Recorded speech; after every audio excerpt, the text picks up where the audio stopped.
50 እናቶች የዶሮ ዝርያና የመኖ ድጋፍ ተደረገ። በሰሜን ወሎ ዞን ሀብሮ ወረዳ የሚታየውን የእናቶችና ህፃናት የምግብ እጥረት ለመቀነስ እና የቤተሰብ የምግብ ዋስትናን ለማረጋገጥ ያለመ የተቀናጀ የድጋፍ ስራ መከናወኑን የወረዳው እንስሳትና አሳ ሀብት ልማት ጽሕፈት ቤት አስታወቀ።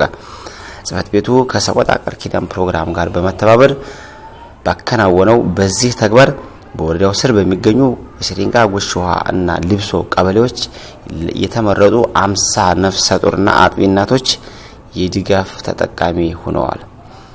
የሰቆጣ ቃል ኪዳን ፕሮግራም 600 የእንቁላል ጣይ ዶሮዎችን የተገዙ ሲሆን ለእያንዳንዱ እናት 12 ዶሮዎች ተከፋፍለዋል። ለአንድ ዶሮ ግዥ 520 ብር ወጪ የተደረገ ሲሆን ይህም የእናቶች የራሳቸውን የፕሮቲን ምንጭ እንዲያገኙ ለማስቻል መሆኑ ተገልጿል። ሁለተኛው ድጋፍ ከፌደራል መንግስት በተመደበ 205390 ብር በጀት 23 ኩንታል የቄብና የእንቁላል ዶሮዎች መኖ ተሰራጭቷል።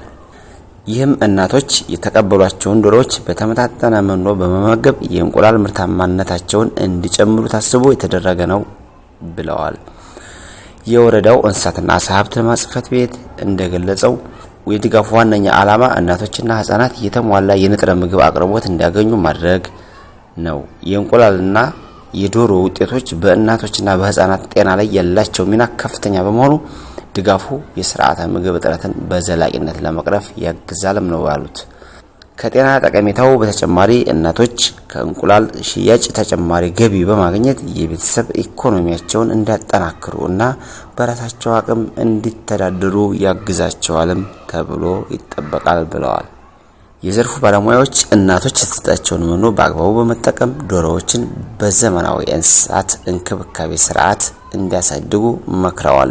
የፕሮግራሙ አስተባባሪዎች በበኩላቸው ይህ ተሞክሮ በቀላል ግብአቶች ትልቅ ለውጥ ማምጣት እንደሚቻል ያሳየ መሆኑን ጠቅሰው ቀጣይ ድጋፉን ወደ ሌሎች ቀበሌዎች በማስፋፋት የተጠቃሚዎችን ቁጥር ለመጨመር እቅድ መኖሩን አመላክተዋል።